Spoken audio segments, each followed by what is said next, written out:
ನೋಡಿ ಗೋಲ್ಗಪ್ಪ ಪ್ರಿಯರು. ಅಲ್ಲೊಂದು ಗ್ರೀನ್ ಕಲರ್ ಬ್ಯಾಗ್ ಕಾಣಿಸ್ತಾ ಇದೆಯಲ್ಲ, ಅದರಿಂದ ಒಂದು ಪೊಟೆಟೊ ತಗೊಂಡ್ ಬಂದ್ರು. ಅದರಲ್ಲೇ ಪೊಟೆಟೊ ಹಾಕಿಟ್ಟಿದ್ದಾರೆ. ಅದು ಯಾವ ಬಾಕ್ಸ್ ಇಲ್ಲ, ಅದರಲ್ಲೇ ಪೊಟೆಟೊ ಹಾಕಿದ್ರು. ಅದನ್ನೇ ತಗೊಂಡ್ ಬಂದು ನೋಡಿ ನಮ್ಮನ್ನೇ ನೋಡ್ತಾರೆ. ಪೊಟೆಟೊ ತಂದು ಪೊಟೆಟೊನ ಸುಲಿದು ಅದರೊಳಗಡೆ ಹಾಕಿದ್ದಾರೆ. ನೋಡಿದ್ರಾ?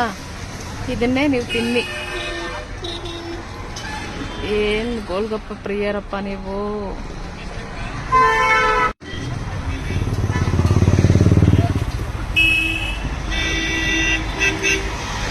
ಒಂದೇ ಬಟ್ಟೆಲಿ ಎಲ್ಲ ತೊಳಿತಾ ಇದ್ದಾರೆ, ಎಲ್ಲ ಒರೆಸ್ತಾ ಇದ್ದಾರೆ.